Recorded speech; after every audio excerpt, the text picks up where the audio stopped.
जैसा देव वैसी पूजा। एक बार खोजा शिकार खेलने जंगल में गया। वहां और कोई तो शिकार करने योग्य जानवर मिला नहीं, एक पहाड़ी बकरी जरूर उसके हत्थे चढ़ गई। खोजा उसका शिकार कर घर ले आया। पत्नी ने बकरी का गोश्त एक देगची में पकाया। खोजा ने अपने कुछ इष्ट मित्रों को दावत दी। सबने मिलकर पहाड़ी बकरी का गोश्त खाया। सभी दोस्त खोजा की तीरंदाजी और मेहमान नवाजी की प्रशंसा करते हुए वहां से विदा हो गए। दूसरे दिन कुछ आवारा किस्म के नौजवान खोजा के घर पहुंचे और उससे बोले, खोजा भाई, हम तुम्हारे दोस्त के दोस्त हैं। सुना है तुम एक पहाड़ी बकरी मारकर घर लाए हो। उसका लजीज गोश्त हमें नहीं खिलाओगे? खोजा उन नौजवानों की बात सुनकर समझ गया कि ये लोग मुझे हैरान करने के लिए यहाँ आए हैं। पहले तो उसने यही सोचा कि इनके मुंह लगाना ठीक नहीं है, इन्हें विदा कर देने में ही भलाई है।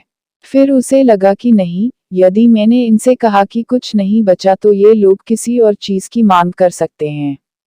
इसलिए मना करने का कोई बहाना बनाने की बजाय खोजा मुस्कुराते हुए बोला, बहुत अच्छा, आओ बैठो। फिर खोजा ने बकरी की बची खुशी हड्डियों को देगची में डालकर उबाला और प्रत्येक को एक एक कटोरा शोरबा थमाकर बोला, लो पियो, यह गर्मागर्म शोरबा पियो। यह किस चीज का शोरबा, खोजा? उन्होंने पूछा। तुम लोग मेरे दोस्त हो, इसलिए मैं तुम्हें बकरी के मांस के शोरबे का शोरबा पिला रहा हूँ, खोजा ने कहा। तीसरे दिन दूर से कुछ अजनबी घुड़सवार खोजा के पास आए और अपना परिचय स्वयं देते हुए बोले, खोजा से बोले, खोजा, हम सब तुम्हारे दोस्त के दोस्त हैं।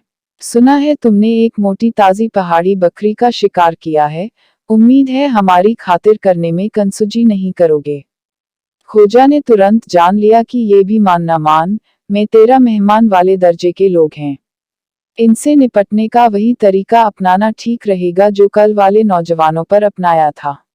अगले ही पल खोजा ने उन सभी को अपने कमरे में बैठा लिया, फिर एक बड़े से तसले में गंदा पानी भरकर उनके सामने रख दिया। प्रत्येक के कटोरे में एक एक करछी गंदा पानी डालकर उसने उनके सामने रख दिया। फिर बोला, तुम लोग मेरे माननीय मेहमान हो, मेरे दोस्त के दोस्त हो, इसलिए मैं तुम्हें बकरी के गोश्त का शोरबा पिला रहा हूँ। यह कहावत तो तुमने सुनी ही होगी कि जैसा देव वैसी पूजा। तो दोस्तों, ये कहानी आपको कैसी लगी?